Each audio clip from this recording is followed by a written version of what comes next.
ఇంకా ఒక జీవితం వస్తుందా అంటే దాని గురించి నాకు తెలియదు కానీ ఉన్న ఒక్క జీవితంని మంచిగా ఫిట్గా బతకాలన్నది నా ఆశ. బాడీని టెంపుల్ ఆఫ్ ది లైఫ్ అంటారు. సో మనం టెంపుల్ ఎంత మంచిగా ఉందో మన లైఫ్ కూడా అంత మంచిగా ఉంటుంది. Push, pull, run, box, jump, swim ఏమైనా చేసుకోవచ్చు కానీ అది బాడీకి మంచిదా అని మాత్రం అడిగి గ్రాడ్యువల్గా కరెక్ట్గా నేర్చుకొని మెల్లగా వెళ్ళండి. ఖచ్చితంగా మనకు కావాల్సింది మన చేతిలో వస్తుంది. నేను చూపిస్తున్న ఈ స్టాండింగ్ అనేది నేను 2015 నుంచి ట్రై చేస్తున్నాను.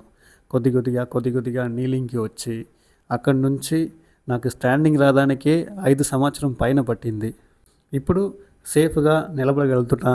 దానిపైననే మినిమం ఒక 5 స్క్వాట్స్ అయితే చేయగలుగుతున్నాను. ఇది చేయడం వల్ల నా లైఫ్లో నేను సాధించే బెనిఫిట్ ఏమంటే తెలియకుండా 2 సార్లు స్కిడ్ అయి పడిపోయినా కానీ ఆ పడిపోదానికి ముందనే నా రియాక్షన్ టైం వచ్చేసి నన్ను కాపాడేసింది.